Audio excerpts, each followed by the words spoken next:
President Trump ran over Steve Bannon with a tank and then reversed in blistering a.ttack. Bannon was hit with an onslaught from President Trump after experts from a book revealed he had turned on his former ally, suggesting his campaign's Russia links were treasonous. Veteran Republican strategist Ed Rollins: Bannon was shot on the South Lawn and run over by a tank, and the president shifted into gear and ran over him again. I've never seen anybody blown up like he was. After Trump saw the news of Bannon's attack, he appeared on the White House lawn to cut his former advisor down to size. He said, "Steve Bannon has nothing to do with me or my presidency."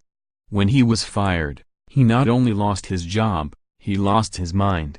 He spent his time at the White House leaking false information to the media to make himself seem far more important than he was.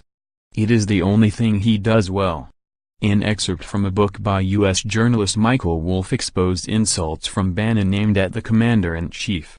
Meetings between the president's son Donald Trump Jr., senior advisor Jared Kushner, and a Russian lawyer in New York were branded treasonous, stupid, and unpatriotic, according to the book.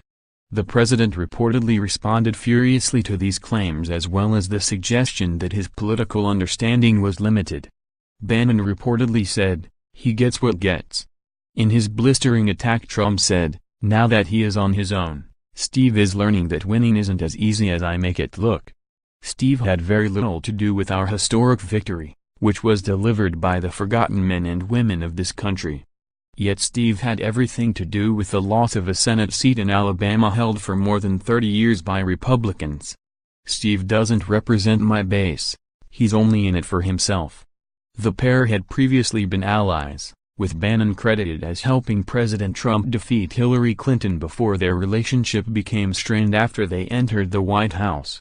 The Breitbart boss used his influence with the populist right to help get Trump into the White House. The pair both reportedly claimed they controlled the other during their early days in government. Mr. Rollins said, "Bannon saw his role as a lot bigger than it ever was or than it ever would be."